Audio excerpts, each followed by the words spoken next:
Ира, ты милосердный, забойся самовитый, за гэтае дзіцятка і ўсіх немаўлятак будеш ты ў агні гарэць, ды ў смале кіпець.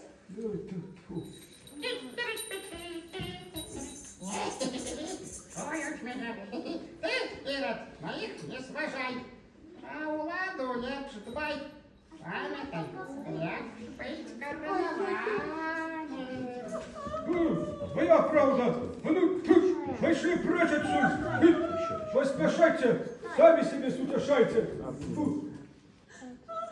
Не плачь, Рахиль,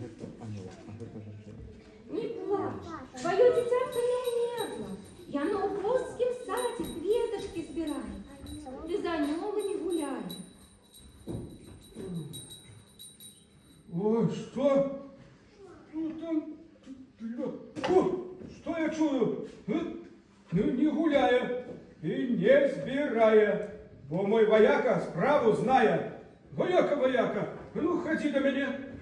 Оцьмо.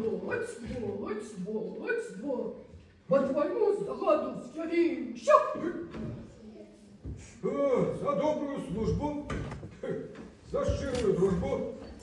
А тебе трошки грошей. Сходи, погуляй з розкошей. Випій чарку, ти не отримай покарку. Ради старого отца, Божий, рука марш, налево, руку марш, Такой молодец,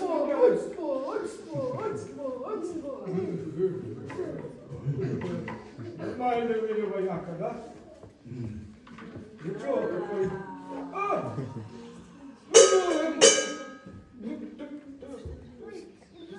Здорово! Ира! Вояка, верный мой служака, ратуй! Гони от меня эту почварину! Твой вояка, не барака, зашел до кабака, выпил чарку, отрывал по карку, ты и ляжить, а я, смерть когтиста, мою косу столисту на, понюхай, где ты там, нюхай. Пришла тебе вода у пекла спровадить. Мой смерть, матухна, почекай трошки. Ну, не тримай на мене злості, а?